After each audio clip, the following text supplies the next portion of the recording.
como la posición jurídica que una persona ocupa dentro de una sociedad o dentro de una familia. Este estado sirve de base para la difusión de derechos y deberes públicos.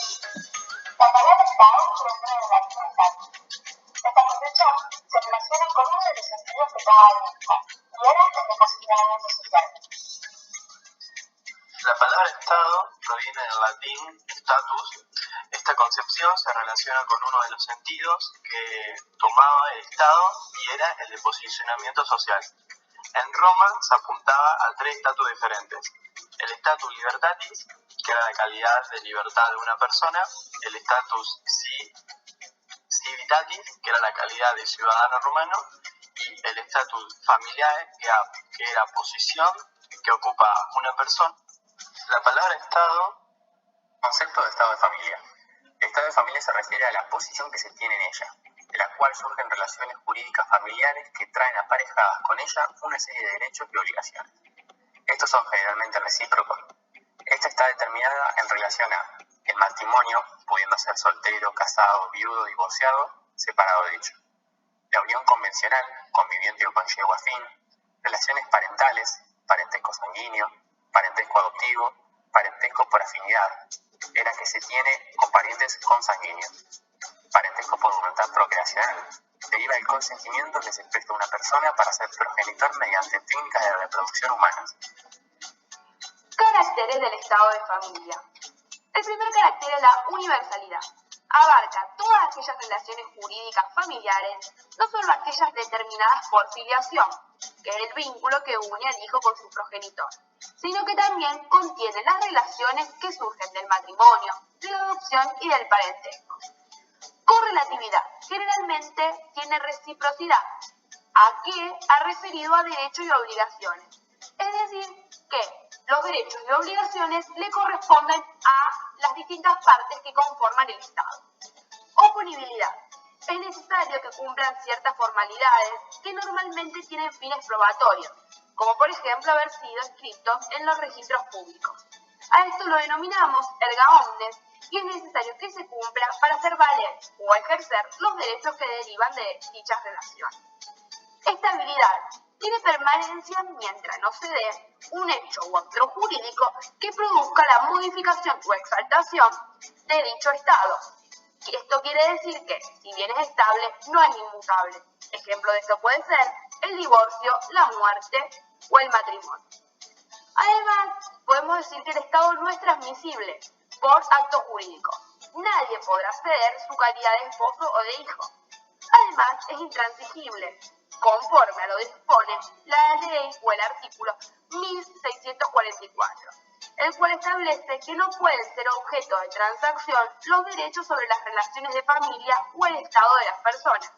Existen excepciones, por ejemplo, el caso de las transacciones celebradas sobre bienes hereditarios, siempre que no implique la renuncia del estado civil invocado por las partes. Además, es imprescriptible, es decir, que no se adquiere ni se pierde con el transcurso del tiempo.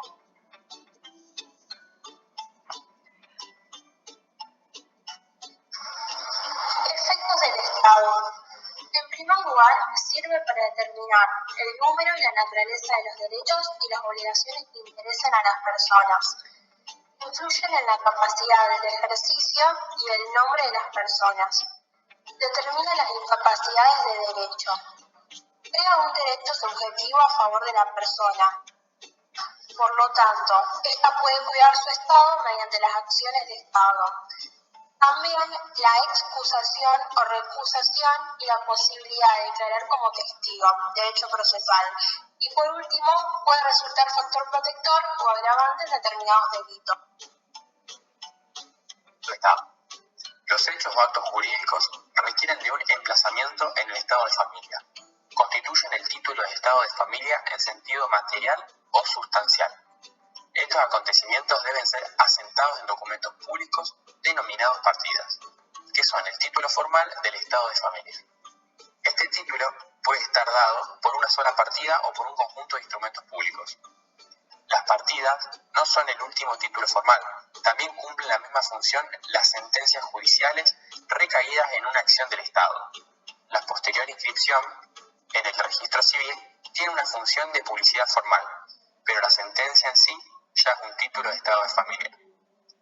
La función del título es construir un medio de prueba inexcusable del estado civil a los efectos de su oponibilidad erga omnes.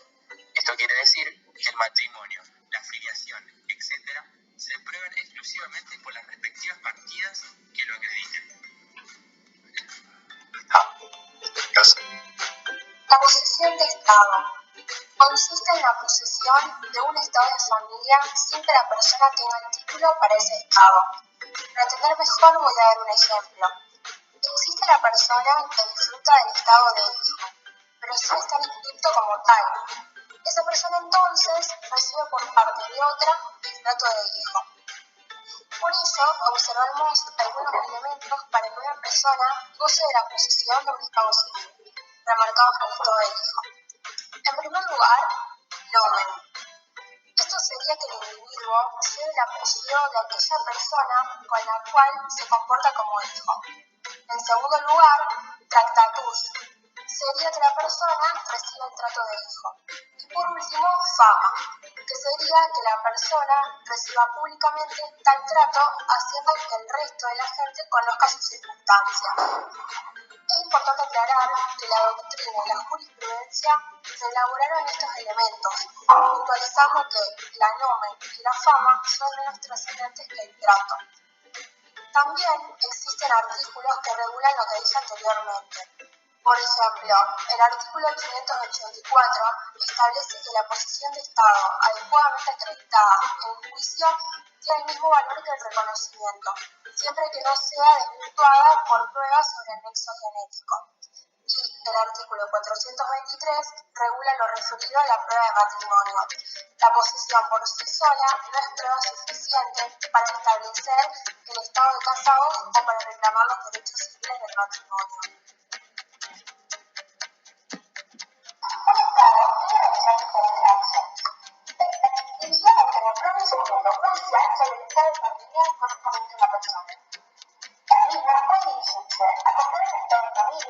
Se resulta que el Estado se le pone a la persona el título de estado de familia, adquirir un título de estado de familia, por ejemplo, la renovación de un matrimonio, el reconocimiento de paternidad, entre otros, y para verificar el estado de familia que se goza.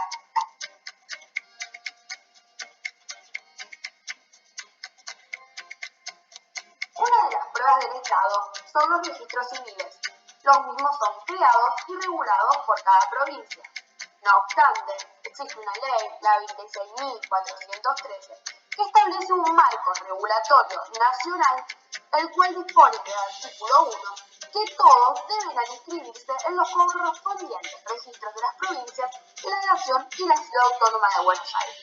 Cada registro, a su vez, debe llevar todo registrado en su debido libro, que son conformados con folios individuales numerados, del cual se toman copias. Tanto el original y la copia tienen carácter de instrumento público. Las partidas, otra de las pruebas del Estado, dice que el estado civil de una persona se acredita con las partidas expedidas por el registro civil. A partir de dichos asientos se extienden los testimonios a los cuales también se los debe denominar partidas. Las mismas constituyen instrumentos públicos, cuyo fin es el de ser una prueba cierta del estado de las personas, crear la presunción legal de la verdad de su contenido en los términos prescriptos por el Código. La confección de partidas requiere la intervención del oficio público y de una o varias personas distintas que le proporcionan los elementos del acto que deben registrar. La misma pueden desempeñar tres funciones o roles diferentes. Se llama parte a la persona a la cual le corresponde el acta.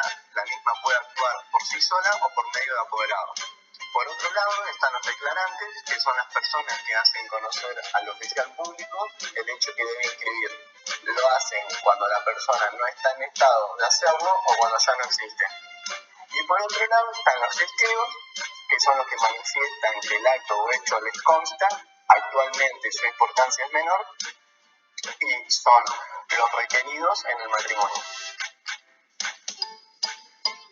Prueba de nacimiento y la muerte ocurridas en la República. En lo referido al nacimiento, el artículo 96 establece que el nacimiento ocurrido en la República, sus circunstancias de tiempo y lugar, sexo, nombre y filiación, se prueban con las partidas de registro civil. Esta norma se complementa con el artículo 559 que establece el registro del estado civil y las capacidades de las personas. Solo debe expedir certificados de nacimiento que sean redactados en forma tal de que en ellos no figure si la persona ha nacido o no durante el matrimonio, por técnicas de reproducción humana asistida o ha sido adoptada. El hecho de defusión se debe acreditar con un certificado médico realizado de puño y letra por el médico que hubiera asistido al fallecido en su última enfermedad. A partir de dicho certificado, se gestiona la partida de defusión que se concede en el registro civil. En el artículo 96 se establece que la certificación de partida se hace conforme a lo dispuesto en la legislación especial. La ley 26.413 establece que registrada o inscripción la misma no puede ser modificada sin el virtud de resolución o disposición de autoridad competente. En excepciones, estas inscripciones solo pueden ser modificadas por vía administrativa, servicio o petición de parte. En caso de que dichas partidas existan errores de omisión materiales en los libros que surjan del propio texto. Nacimiento o muerte ocurridos en el extranjero. El artículo 97 dispone que el nacimiento o muerte ocurridos en el extranjero se prueban con instrumentos que son brindados según las leyes del lugar donde se produce cualquiera de las dos situaciones, disponiendo de las convenciones internacionales, la falta de convenciones por las disposiciones consulares de la República. Es así como rige el principio de que las formas de los actos jurídicos, su validez o nulidad y la necesidad de publicidad son juzgadas por las leyes del lugar en que los actos se celebraron. Los certificados hechos de los registros consulares argentinos son suficientes para probar el nacimiento de los hijos argentinos o también para acreditar la muerte de un ciudadano argentino. Otro artículo, el 74, regula lo dicho anteriormente, destacando que la inscripción en estos casos debe hacerse en libros especiales, obviamente con su respectiva legalización. Y por último, el artículo 76 aclara que si el documento estuviera redactado en el idioma extranjero, este tendrá que ser acompañado de la traducción al idioma nacional. Y esa traducción la realiza un traductor público matriculado. Falta de registro o nulidad del asiento. Si no hay registro público, falta o es nulo el asiento, el nacimiento y la muerte pueden acreditarse por otros medios de prueba. La nulidad de la partida priva de los efectos de la instrumentación del acto, pero no lo invalida. Estas faltas pueden estar dadas por errores como lo son la falta de firma de las partes, de los testigos o del oficial público. Como solución a esto, existen las pruebas supletorias. A falta de la partida, permite que el juez pueda tener la certeza de que caso específico de desaparición o destrucción de cadáver. Si el cadáver de una persona no es encontrado, el juez puede comprobar la muerte de la misma y disponer la correspondiente inscripción en el registro. Para declararse la muerte bastará con la imposibilidad de encontrar el cuerpo. El día del fallecimiento será la fecha del siniestro u otras circunstancias. La misma es determinada por el juez. Los naufragios, el efecto de las bombas durante las guerras, son algunos ejemplos de estas situaciones en las que la muerte es certera, pero el cuerpo de la persona no puede ser hallado o resulta irreconocible. Determinación de la edad. Si no es posible establecer la edad de las personas mediante medios básicos, se lo debe hacer judicialmente previo dictamen de peritos. Estas personas no cuentan con su partida de nacimiento. El Código Civil y Comercial establece como prueba la pericial, pero esta no es la única, ya que se usan otras pruebas documentales como las partidas de bautismo, la libreta de familia.